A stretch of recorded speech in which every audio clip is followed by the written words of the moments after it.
Hello and welcome to the opening installment of our wall-to-wall coverage of the 2024 Guinness Men's Six Nations Championship here on the KLNS Rugby Podcast. We start things off with a bumper tournament preview with a stellar panel to boot.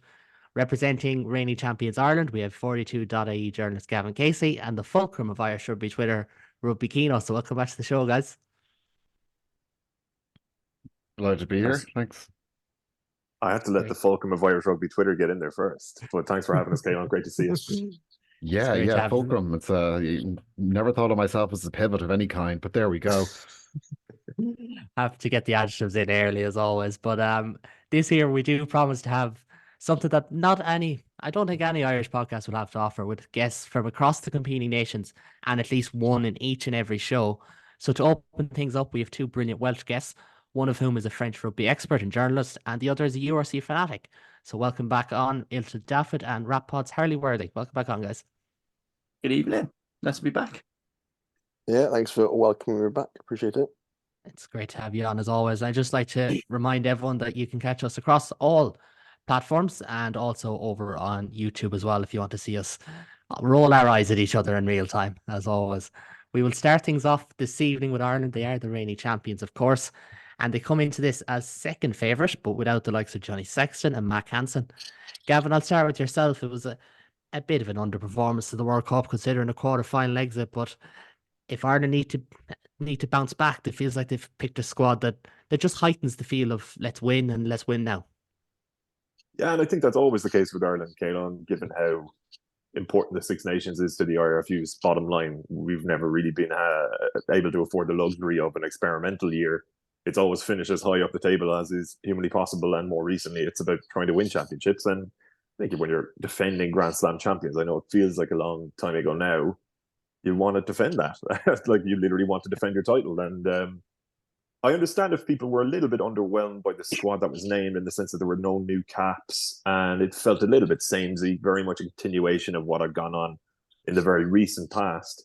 But then when you have those conversations that you inevitably do with other rugby fans the week of that squad announcement, and even as we approach the tournament, the question is, who would be in there, or who would you rather see in there than some of the guys who are? And I don't know that there were like really leading contenders who were unbelievably unfortunate to miss out in the squad. Certainly of the uncapped guys, you could maybe make the case for Joe Joyce at Connacht, but again, like who do you leave out?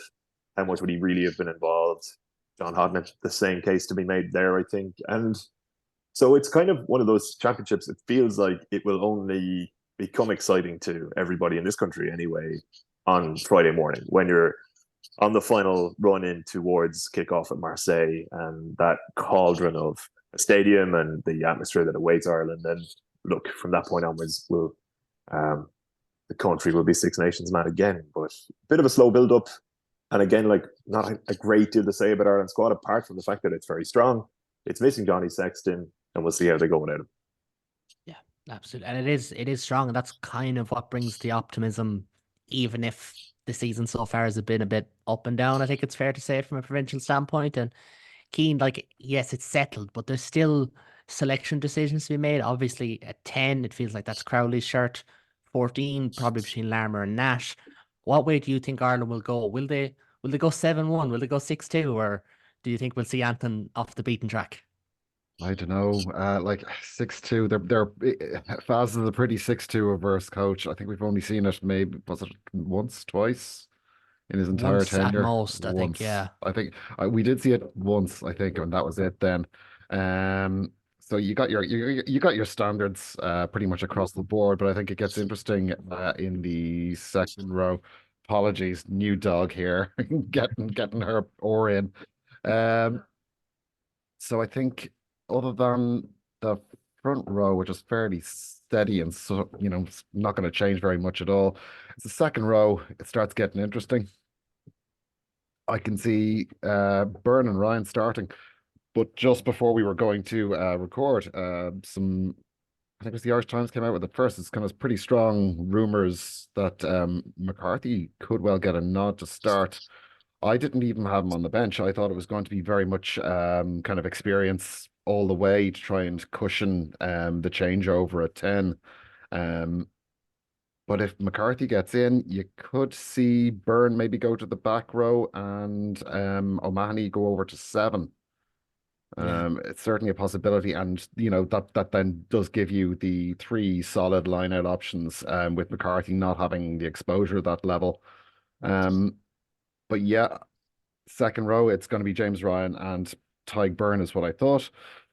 I thought Ian Henderson for the bench, but yeah, could well be McCarthy in there. Might change a lot of things.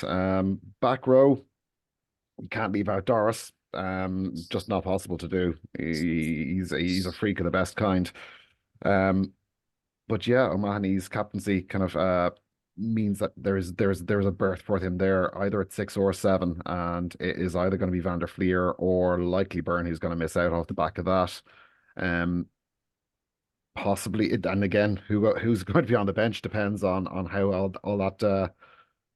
all that works out. Could be Baird. He's been showing really well at 6 recently for Leinster, so it could well be. It's Crowley definitely at 10 for starter. Whether it's Harry Byrne or Kieran Frawley to back him up, it's quite hard to say. Young dog getting a roar in there. So yeah, Crowley to start. But yeah, Byrne or Frawley, it's hard to say. My gut says Frawley. Yeah, I same. think Faz probably. I think Faz likes his chutzpah. I don't know how to describe it. He's a very Farrell type of player. He Yeah. works very hard. He does what's required of him in a system, and he's versatile as well. I think as well with the changeover at 10, we're probably going to see Gibson Park start at 9. I think he's going to want the older head there on the pitch to guide through. I know Casey is his partner at Munster, and that is a partnership that works very well. But I just don't see Farrell taking a role with 2 fairly young halves starting against a very scary looking French side. Yeah. Yeah, absolutely. And it's probably a good thing that we have these questions, even though it's a settled squad and people may have their qualms. It's still not fully decided either. It's probably not as locked in as it was last year because there are some bolters, which is good to see. And Harley, you watch a lot of URC, and I suppose from your viewpoint, what would be your expectation having looked at the provinces and having looked at these Irish players coming into this year? It's a bit of an odd one. Obviously, Munster, not really backed up their heights last season, because of possibly one of the worst injury lists I've ever seen. But Leinster have shown up, and maybe not so much in the URC, but in the Champions Cup, getting the La Rochelle monkey on that back, that's going to put a lot of positive for these players that they can compete with big heavy packs. And I mean, Leinster had a few wobbles despite still topping the URC. They had some wobbles with the changes in coaching structure. But I mean, it's an incredibly settled squad. So it's 25 players from the World Cup squad. Something like that, yeah, 26, Yeah, I think. so it's I think Scotland are the only team with a more settled squad going into this. So you would expect that they should be top 2 at most, if not winning the thing. I think it's a bit of a shame that Ireland France is the first game up of the tournament. So I do feel like the winner's probably going to be one of those 2. But I'm not going to go out and say it because last time I predicted Ireland to win something, they went out in the quarters. So I don't want to jinx you guys any more than that. Don't worry, there was a lot of jinxing that went on these particular airwaves about Ireland, and we might get into predictions a little bit later on because there's a lot to get through with the teams, and we'll come to France next. They were our Grand Slam champions in 2022, second place last year, and they did have their own World Cup agony, of course, but they look primed this year. Iltud, you're on the ground in France, and this is a French side with lots of changes, most notably Dupont. But do you think there's an expectation of success coming into this championship? I think there's definitely there's an expectation that they will have to compete and that they'll finish first or second, definitely, because of how they don't seem settled personnel wise, and coaching staff has changed a lot. But if you compare where French rugby is now compared to where French rugby has been after so many recent World Cups, it's far healthier and far more settled and far calmer, which gives the French rugby public a lot of hope, and it also gives Galtier as well something that this is one of his main ambitions was to calm things down, really, bring people together, be that at a club level, players when they come into the headquarters in Marcoussis, whoever is he wants to bring people together, and that's what he's done. And by doing that, there is expectation. Yeah, and expectation can be a good thing, especially when there's a little bit of pressure. But probably important to note that they're not playing in Paris this year due to Olympics renovations. So is there a great buzz across the country with the games moving around? Yeah, so the Stade de France is out of action. The French national football team aren't allowed to play there either. Um, and yeah, it'll be a little bit like the World Cup, really. And that's something like Captain Gregory Aldrich spoke about last week, was that he's looking forward to doing that again, going to Marseille this weekend, then Lille against Italy, and then finish off against England in Lyon, which is where they played in the three stadiums during the World Cup, and they were successful there. Maybe that's what they needed to do, was play the quarterfinals somewhere else apart from the Stade de France. So yeah, that's it. There's more of a bit of a buzz. The atmosphere in all three stadiums are a bit different as well. Marseille is quite like a southern Mediterranean atmosphere, quite very, very passionate. I was there for when they beat South Africa in 2002 November, 2022 in November. That was a proper atmosphere. Lille might be a bit calmer, and then Lyon will be a mix of the two. So yeah, three different sort of places. But I always like taking rugby to different stadiums, different towns, be that in France, or I'd love to see the Champions Cup final being played in Amsterdam or in Lisbon or wherever. So yeah, I'm a big fan as well. I think I'd second that message myself as well. It is good to see that movement. And as you said, the atmosphere will be different because France have two 8 p.m. kickoffs, Irish time, 9 p.m. local time there as well this year. So that'll add to that bit of atmosphere. And they could have a Grand Slam decider against England and Lyon as well, which would be incredible. But before we move off yourself into like, there's probably, there is changes in this squad, but in terms of the dynamic and what to expect over the coming weeks, what kind of players do you think we should be looking out for?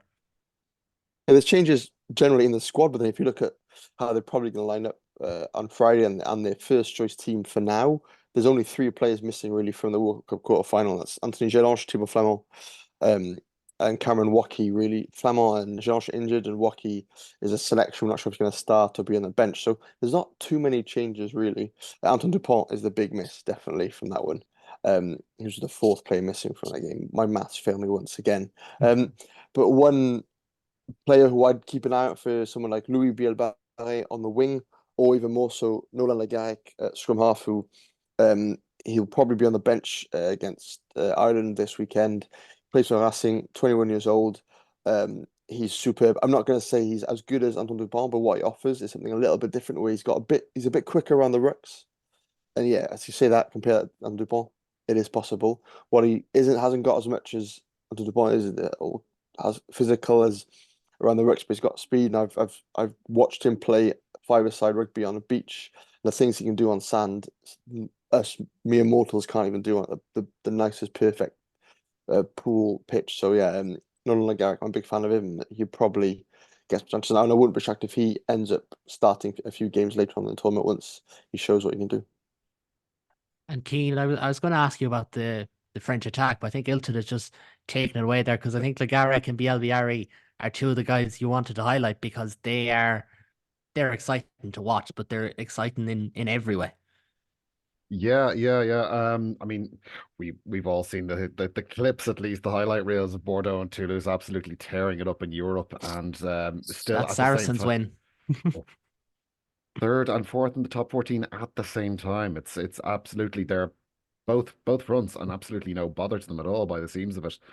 So instead of going through probably what we all relatively know and talking about it from a relatively shallow perspective, from my own knowledge base, I went and did a deep dive on the stats. So I put together some attack. I had a look at the attack stats for 930 players across the URC, Gallagher Prem, and the top 14. Now it is excluding the European matches, so each player's Shocking. performances are against their own country people. So you could probably actually bump these up the French sides, frankly. Now, any of the stats I gave you here, it's top 10% across the three leagues. So any number I give you, it is a good indication that they're actually very good at that. Peno's probably the headline performer at the moment. Rather obviously, I'd say probably he's sixth overall across all three leagues in try involvements and try involvements per 80 minutes. In carrying, he's 22nd in gain line percentage, and 27th in dominant carry, and 61st in tackle evasion. So basically, it means he can either go around you or go through you. I don't know if that's telling us anything that we didn't already know, but it's definitely confirming it. He is probably the biggest individual danger man with Dupont, and I think I saw he was about double the percentage odds of being the top try scorer in the Six Nations than the next player. So the No, bookies it's definitely not even surprising at this stage. no, it's not. It really isn't. He is ridiculous. A lot of focus on Dupont's replacements. Um, both are Murray's. Luku's 53rd for try involvements and 45th for tackle evasion. Probably the calmer of the two heads. Good distribution, kicking and defense. But I also had Lagarak bookmarked. Yeah, he's young, but he is so potentially dangerous in attack. He is first in try involvements across the three leagues. 12 try involvements so far this season. 17th in try involvements per 80 minutes. 46th for number of carries, but 13th in tackle evasion percentage as well. So you put together those try involvements and the tackle evasion percentage, you can kind of see what an evasive player he is and how effective he can be with it. Likewise, pressure on Jalabert to deliver with the absence of Entimac. He in the carry, he's 11th overall in total carries, so he does take on a lot of ball himself. And 22nd for tackle evasion. So absolutely, even if you take the kick and pass out of it, he's certainly able to threaten the line. So overall context, out of the 14 backs France have named, 7 are in the top 10 for try involvements and 7 for tackle evasion percentage across all three leagues. So if the forwards can give them kind of any kind of platform to work with, they have the individual weapons to generate line breaks from wherever they are across that back line. So it looks like they might not miss Dupont as much as some of us might have hoped. Hope is the key word there.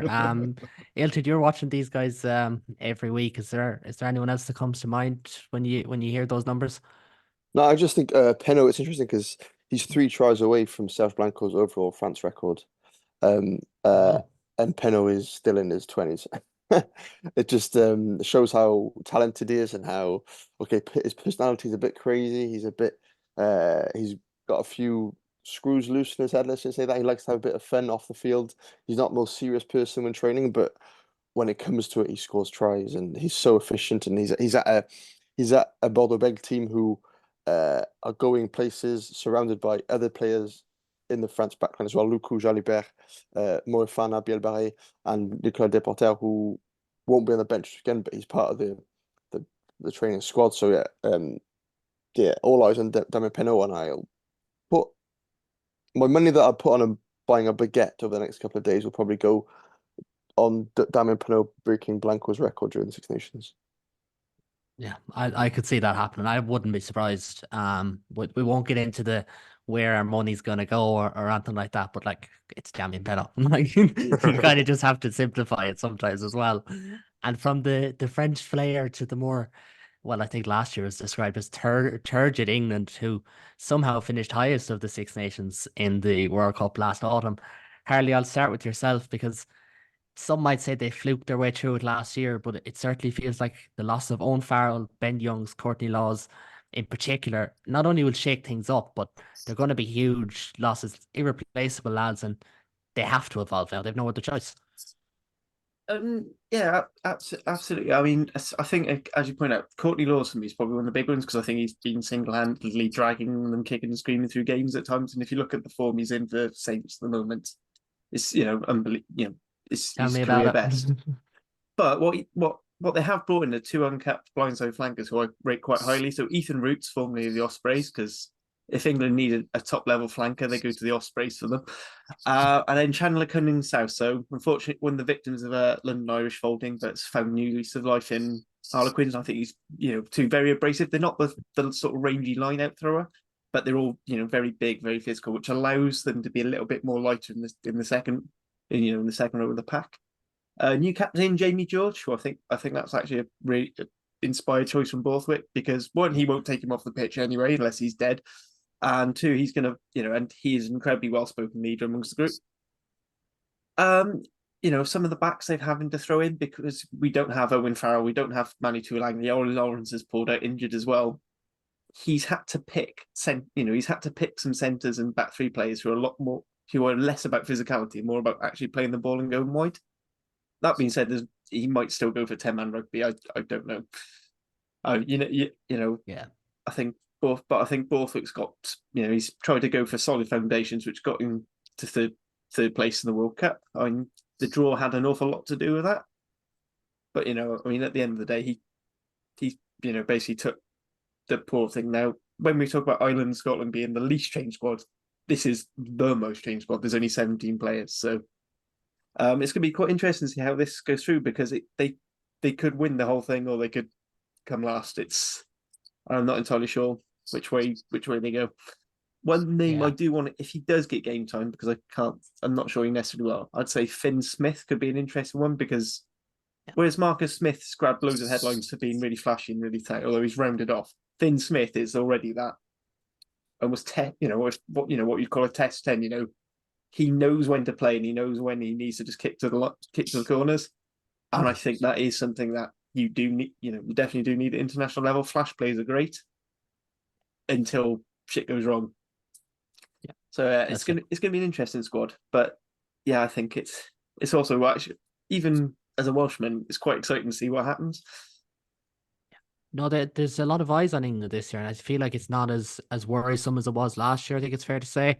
Gavin, I'll come to you next, because I know you talked about England in your preview podcast, the 42 this week, but certainly a lot of players in form, gathering a bit of momentum, individually, but also off the back of the World Cup. What would be your expectation for them? My expectation for them would be that they will still finish third, and it might feel a little bit underwhelming. But I think there are good and bad thirds, aren't there? It's all about context. And if you see evidence of progression in their game, and I think it's almost aesthetic, stylistic progression as much as anything, just to make them, or to have them being a little bit more enjoyable to watch for the likes of us on this call or your listeners, then maybe and say if you blood the likes of Finn Smith, who Harley mentioned there, then maybe you can take the successes out of that tournament or frame it as being a success and a step in the right direction. They're the biggest mystery of the tournament to my mind, and for all of the selection dilemmas that Harley outlined, I would say particularly in out half, where I think Finn Smith is just a better rugby footballer than Marcus Smith, even though he doesn't sort of garner the same level of media attention.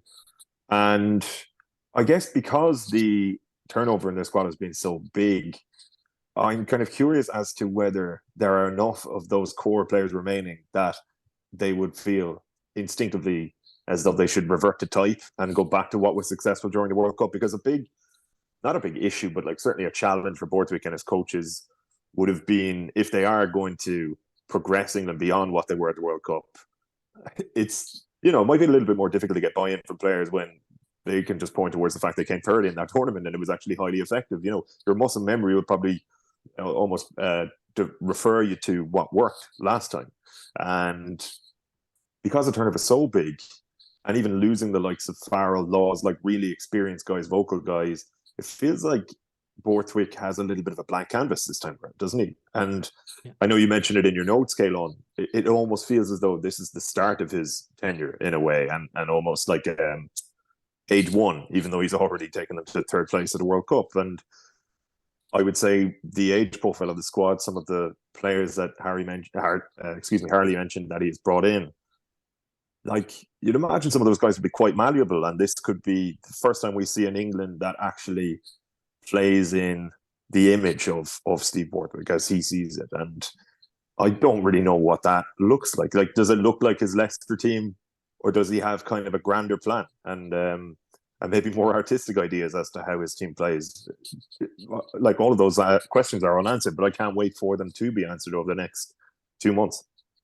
Yeah, and there probably is a lot of questions, but you could look at it and say, will they expand their game? But then they've no Lawrence, and he's a huge loss in their midfield.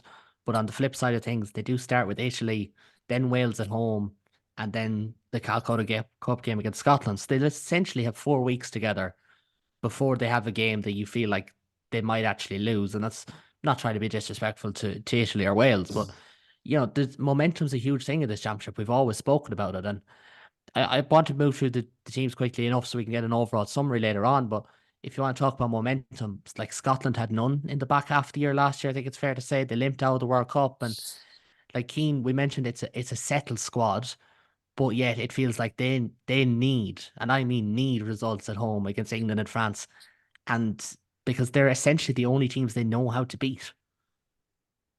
Yeah, but they're the only teams they need to know how to beat to put together probably the best historical run they've had in the last 20 years. It's still probably the best Scotland squad they've had in decades, and yeah, going out in the World Cup will have hurt the way it did that they did go out.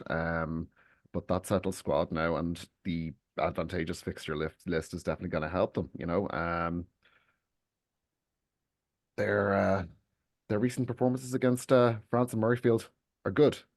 In the last 7 times now they've played at home to France, they've only lost twice.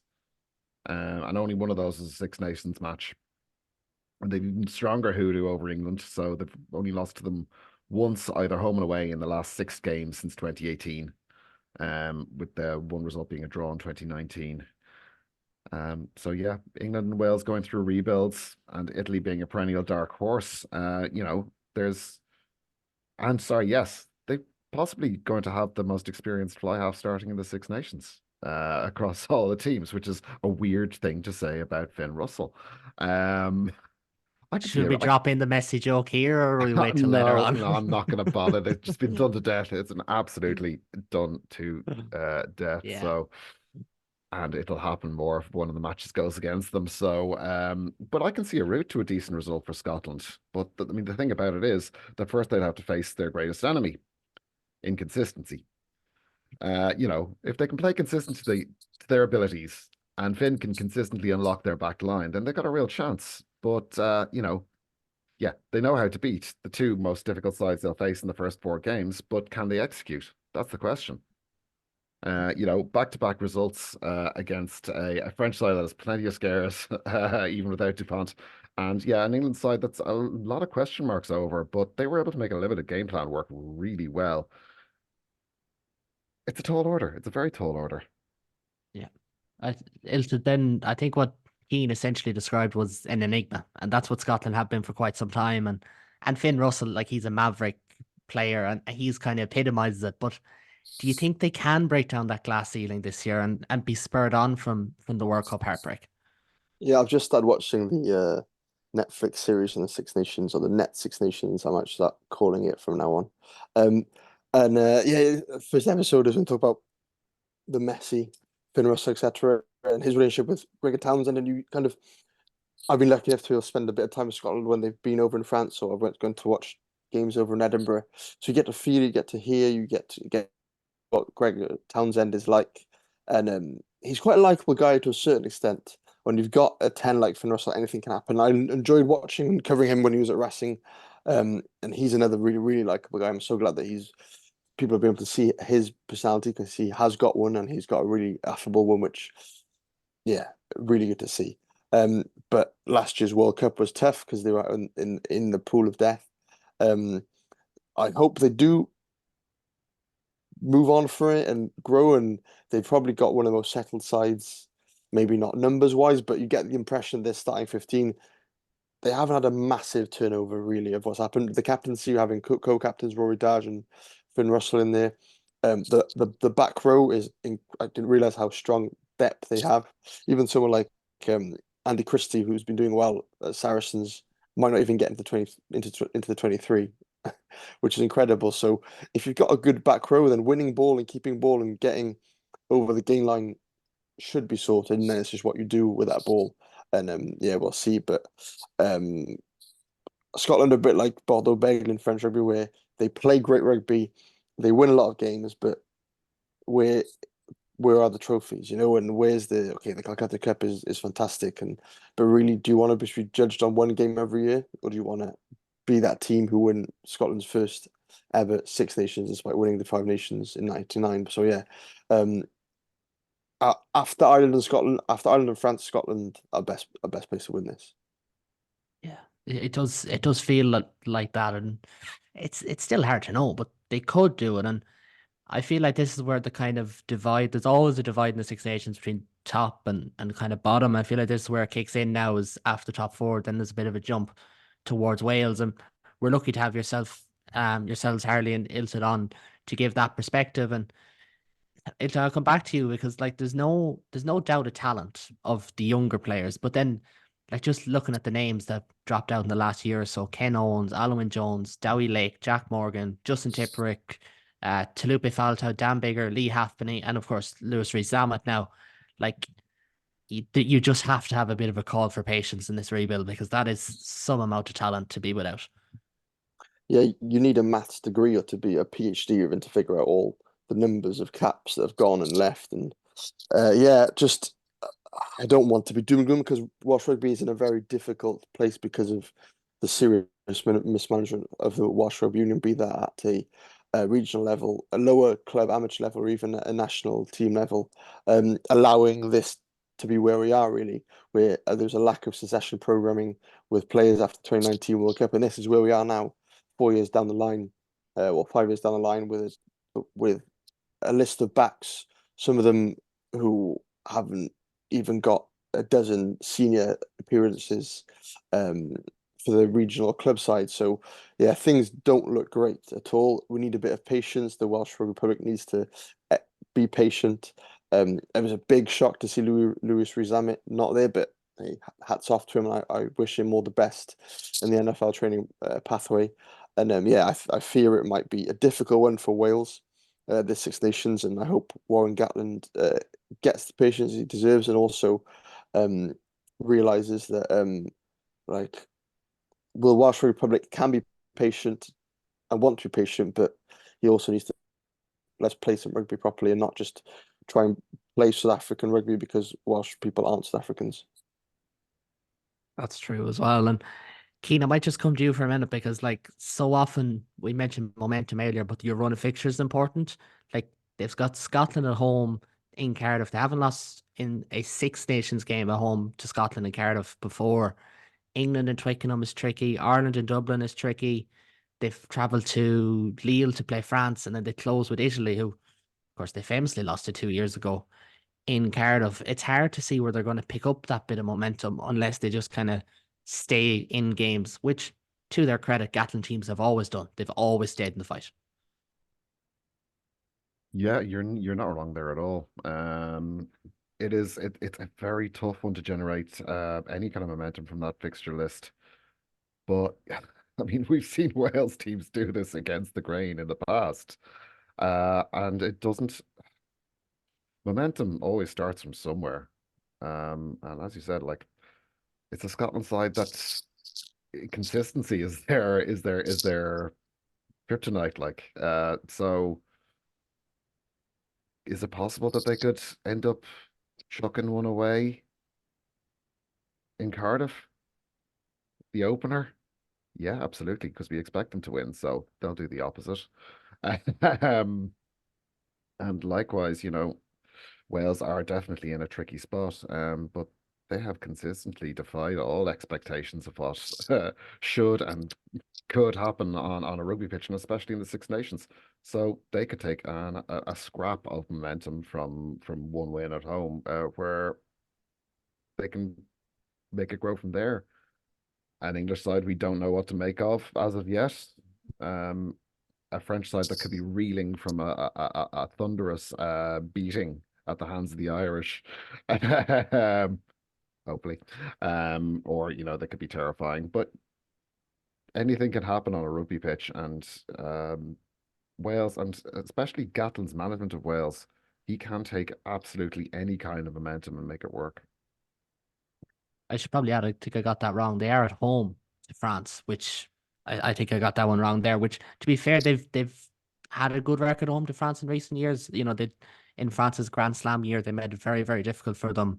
And in Cardiff, you just never know. And that support is probably important, Harley, because like it is hard to have too much expectation, but if they can make Cardiff into a fortress over the next 12 to 18 months, then that could be where your momentum comes from, especially with a coach like Gatland who knows how to nourish talent, who knows how to live off these intangibles.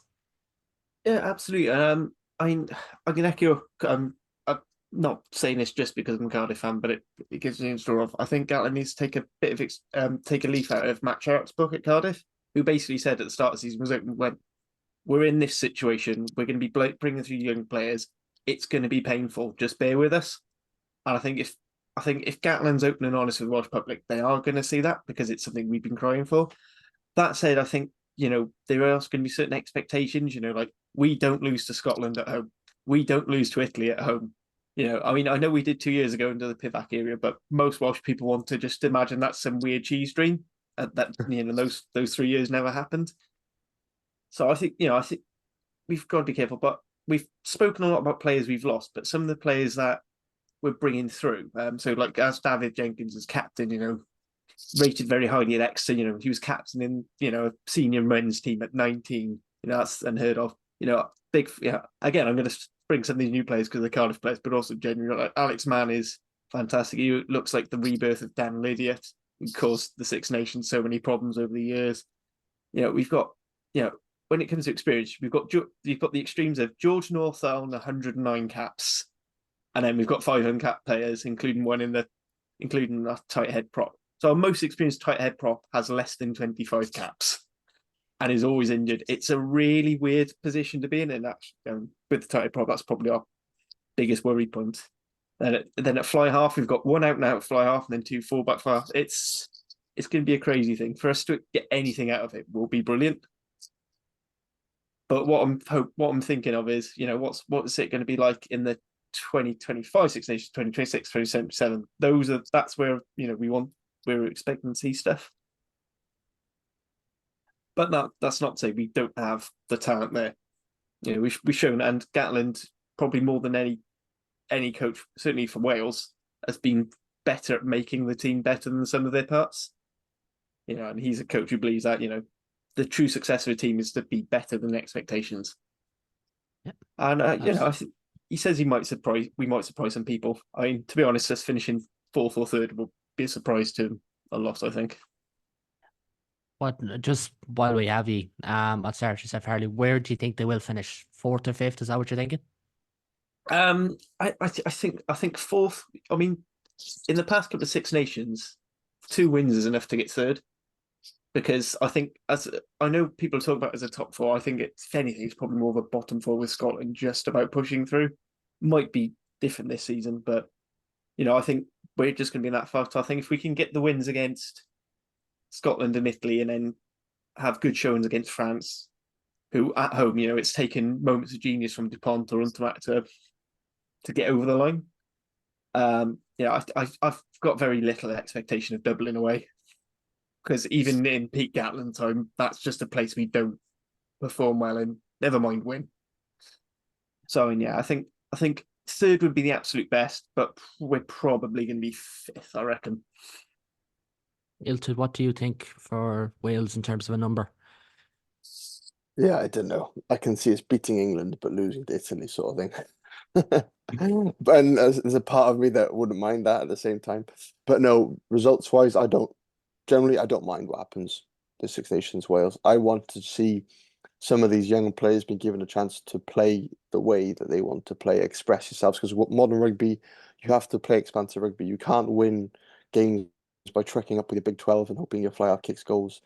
You have to play a little bit, at least show a bit of something, and that's something that Cardiff have done this season impressively. Even the Ospreys, who have traditionally a good pat, also like to play a bit. And so I'm looking forward to see the performances more than results. But if we beat England and lose to Italy, I won't be too disappointed either. We'll round things off with the Italians then, who have a new head coach, Gonzalo Caseta, and they're coming off a massively underwhelming World Cup after what was a positive Six Nations this time last year. Gavin, it's not all bleak, like especially when you look at Benetton, who are 2nd in the URC at the moment, which is phenomenal. But it's hard to give too much optimism when they start with England, who they've never beaten, Ireland in Dublin, who they never lay a finger on, and then France in Lille. Yeah, it's funny because it would feel as though for Italy to revert to the standards they achieved in last year's Six Nations would be almost an overwhelming success, given how far they seem to have fallen off during the World Cup, right? And if you look back at that last Six Nations campaign, I don't think they lost any game by more than a couple of scores. Like there were a lot of sort of 8-9 point defeats, even in tough away games, and it felt as though, as you were saying, they were coming into the World Cup on the right footing. And like for Quezada, there's loads of really talented players there for him to work with. I know we're going to be talking about some of our players to watch later on, but even some of their uncapped guys. I'm thinking of Alessandro Isakor from Benetton, Ross Vincent, who's coming in from Exeter Chiefs, two back rows, two big behemoths, bruisers. And I suppose with Italy, when you look at their back line and some of the options they have available to them there, probably especially Paolo Garbisi, Tommaso Manacello is back as well after that horrible injury that ruled him out of the World Cup. Ange Capozzo, naturally enough. Like they probably have a backline that can hold parity or reach parity with most test teams in the world. It's usually their pack that is just a little bit lighter, a little bit short in quality, like real game-changing quality. And when they're bringing through guys, I've seen a lot of Isakor in the URC. I've seen less of Vincent, but heard really good things about his ball carrying. And maybe in order for them to actually take the next step, eventually, Italy in their Six Nations journey, if you want, is just to have like more powerful back rows. And I like the idea of them blooding a couple in this tournament and just becoming a little bit more of a complete team. And when you're starting from such a low ebb as Gonzalo Quesada is with them, it can be a nice time as well to blood some of those younger players. And you're almost like beginning from a place in which you don't have a great deal to lose. It takes a lot of the natural pressure off those young uncapped guys if you do look to blood them straight off the bat.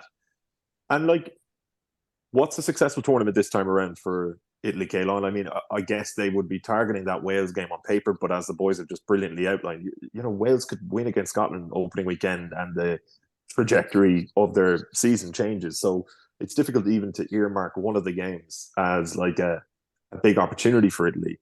But if they could just get back to being as competitive as they were across the board in the tournament last season, think that France game or their first fixture last season, for example, what was it, 6 points in it? I think that makes for a pretty good start for Quesada. And if you can, you know, add 4 or 5 caps to some of the younger players I mentioned there along the way, then a little bit like what Harley was saying about Wales, maybe you're looking at 2025 as a bit of an exciting year for Italian rugby. Yeah. And Keane, it's important to stress the excitement because like when you do look at Benetton, it's really good and like their form, but also the depth feels like it's better than it has been for years now. You look at back row as Gavin mentioned, like the likes of Zuliani, Canone, Negri, Lamaro, like that was their 4 last year, and yet you do have the likes of Vincent who's come in, and it does feel like they are taking steps forward, even if they might take a bit of a knock backwards. Oh yeah, for sure. I mean, Italian rugby, I mean, yeah, the World Cup was not great, but I mean, literally the URC this year alone for Benetton, who are the main providers for the Italian team, is a massive step forward. And I think you can see now the work that was done in their underage structures a couple of years back is really starting to pay dividends. And even Zebre, like, I know they're not doing particularly well on the tables, but you know, their losses are not bad losses. Like they're a lot tighter than they used to be. They used to be taking hammerings every single week, and now it is a couple of scores, and there was a couple of tight games in there as well. They are scoring some lovely tries as well. Like there's nothing but it feels like nothing but forward momentum from the URC clubs. It's a shame they haven't been able to bring more of their club system up to URC level, and I think that is going to be something that is going to hamstring them for some time to come.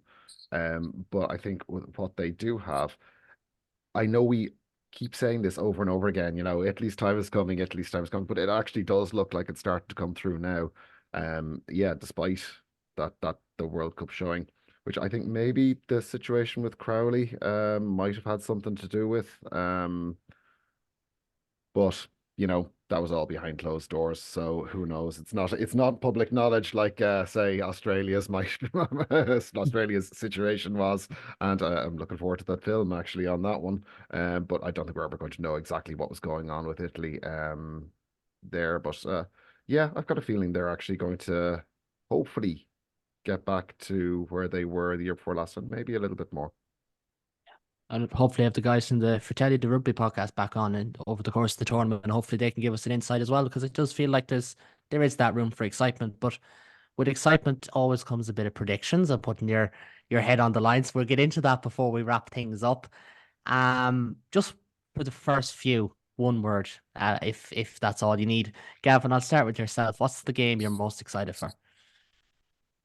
Okay, this is more than one word immediately. Apologies. But and it's a boring answer. Unfortunately, it is actually Friday night's game. I think the top two from last year, Simon Easterby during the week when we were on a call with Tim from Faro made the point that it's like the two teams are almost playing for second prize, having both disappointed at the World Cup and not reached what most people would have seen as one of several fitting World Cup finals. And just that little bit of variation as well, Keylon, in the sense that you've got Jack Crowley starting for Ireland for the first time in the Six Nations. It's easy to forget he only had 3 minutes against Italy in last year's tournament, and to be doing so at the Stade Velodrome, where it's going to be arguably, I mean, Iltud will be able to tell you, more loud, even more intimidating, is an interesting thought. We're going to learn a lot about him there. Like how many words is that? Sorry, that's the game I'm looking forward to most. I'll keep the others shorter. Apologies.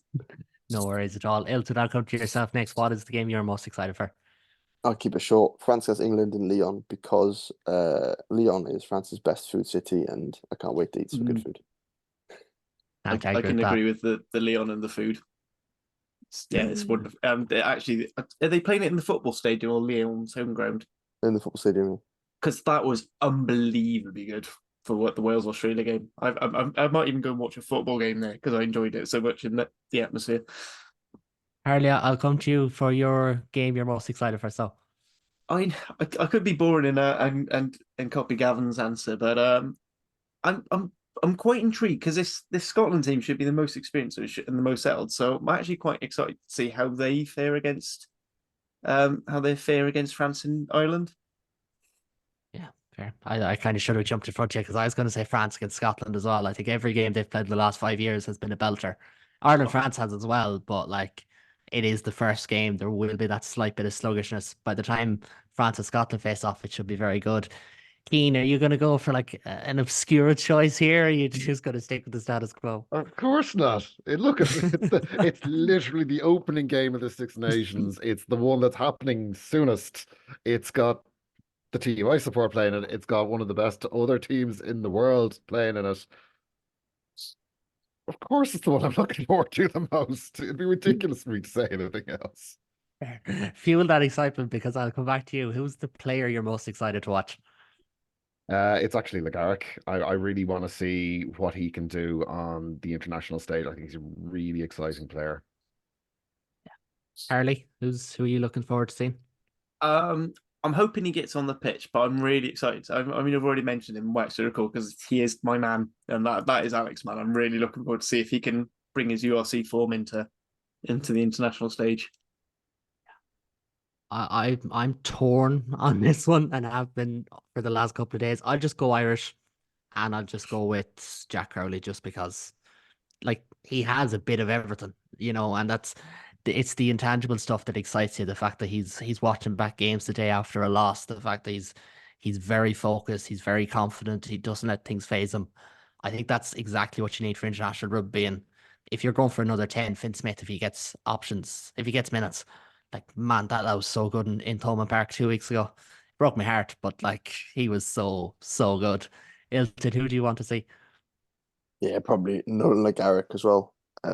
Yeah, he'll hopefully he gets a start as well, not just a few minutes off the bench to really show what he can do, and everyone will be like, "Wow, he's going to be playing with Owen Farrell next season as well at Racing." So yeah, it'll be quite cool. I can't believe it took us this long to get onto the major signing of the year. Gavin, who do you want to see in this year's championship? Yeah, Nolan Agaric is what I had written down, so I can keep this one extremely curt. Fair enough. I'll come to you again. Go back around. I want to see, do you think there'll be a Triple Crown winner this year? And if so, who will it be? I think Ireland are a better team than England, Scotland, and Wales, and they should win the Triple Crown. Yeah, I actually don't see, even if Ireland lose to one of those teams, I don't see one of those teams winning a Triple Crown. I think all of those other three are not like a million miles apart from each other in terms of quality, and I think they can all beat each other on a given day. So, yeah, Ireland for me. Ian, are you saying Ireland? Yep. There's one more Harley? answer. Harley, which way are you going? Is this for the Triple Crown? Yeah, please. Yeah, I think it's got to be Ireland, hasn't it? I say Scotland probably the best chance, and every time we say that, they end up getting absolutely pants. So, Ilta, do you think there'll be a Triple Crown winner, and will it be Ireland again? Yeah, I'll be Ireland. Triple Crown still matters. It's important. It's important to get that out there in case France win the Grand Slam. We need to celebrate something. I'll come back to you, Gavin, for a bold prediction if you have one. Bold prediction. I think Wales could finish third. I know that's not especially explosive, but I think the two boys and a lot of Welsh fans would take that this year. And I actually have a feeling, I think they could just nick Scotland opening day, and then they're set up. You're only looking at, I think, as Ilton pointed out earlier, one more win, and you're nearly there into third. So I just think Wales might wind up being more exciting than we're giving them credit for, and might have a better year than some of this conversation might have suggested. That's fair. Ilton, have you a bold prediction to fire up? Italy to play the best attacking rugby because what Gonzalo Quesada did at the Jaguares and what he tried to do at Stade Francais attacking wise was really cool to watch. So yeah, Italy I'm not going to say Italy are going to score the most tries of anyone, but they might play the most with ball in hand. Yeah, I can see that. I have a feeling that Scotland either comes second or fifth. I don't know why that's my bold prediction in my head, but like it would be a very Scottish thing to do. So I'm gonna go with that second or fifth for Scotland and watch as they come fourth now just to spite me on points difference or something. Harley, have you a bold prediction for us? I reckon whoever wins out of Ireland, France is still going to win the tournament, but they're going to slip up to either an England or a Scotland to not get the Grand Slam. That's a lot. Not many people have said that, so that's very bold in the grand scheme of things. And Keane, will finish with yourself. What's your bold prediction for 2024? No wooden spoon for Italy. But I'm not going to say what team I think is going to come last. I think it's Wales then. I'm not going to say. Listen, there's no Scotsman on this podcast. If you want to just throw them under the bus. No. It might not be Scotland. Keane, I'll come back to you. I was going to just do champion, but give me your table, your winner. If there's a Grand Slam, just run through it for me. Okay. I think Ireland is going to win it. I don't think there's going to be a slam. Okay. That's historical. There's a decent enough chance of it, but I don't think there's going to be slam. I think France will come second. I think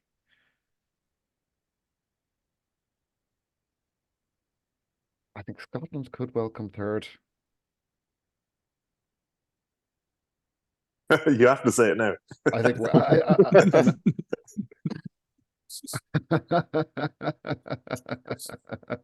We won't judge you. It's fine. Scotland could come third, but I'm not sold on Scotland still. No, I can't. I honestly can't. I can't do past two. It's too much of a toss up for me to do on the fly. So I'm sorry, can't be done. Italy third, as per Rugby Kino. You can put that all over Driller. Harley, what's your lay of the life for 2024? So I'm just to make it so that it's not just five blokes agreeing with each other. I'm going to go France first again, no slam, just purely because it's at home. Then Ireland. Then I'm going to go with Scotland, Wales, Italy, and England. Ooh, I need to clip that up. Really need to clip that up. I think I can't wait to be atted constantly when Wales can bottom. But I've got to. If you got a chance to put England at the bottom, you're gonna. That's true, and it is kind of a coin toss, to be fair. Like it could go either way if Italy do find form. I'm gonna go with Ireland, no slam. I think they'll lose to France. They'll win in Twickenham and win their way out. And Scotland to beat France, I feel like, in Murrayfield. I feel like that could well happen.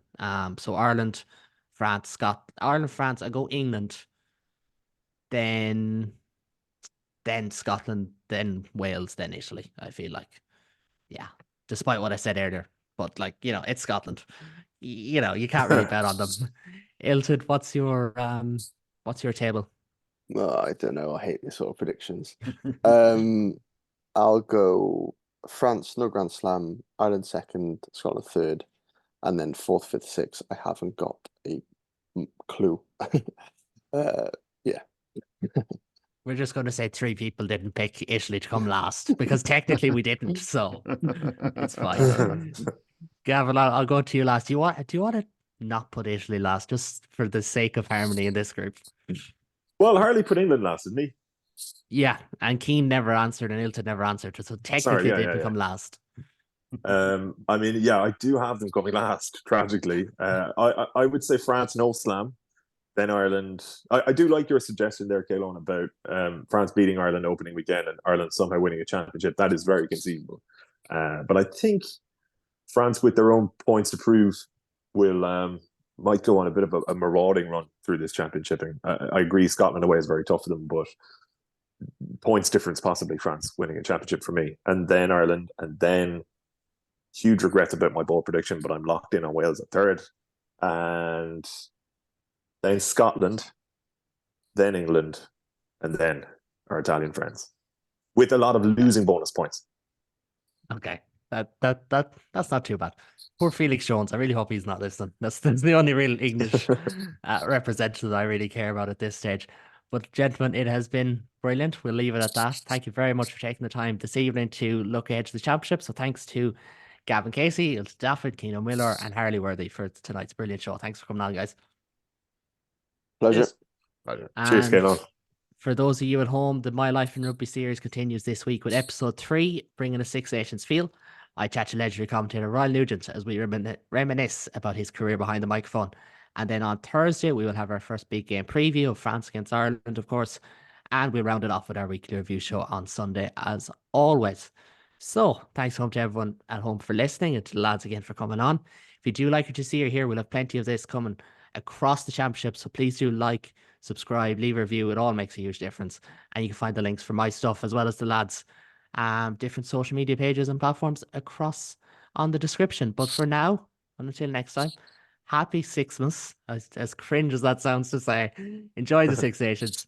And until next time, please do take it easy. Slán go fóill.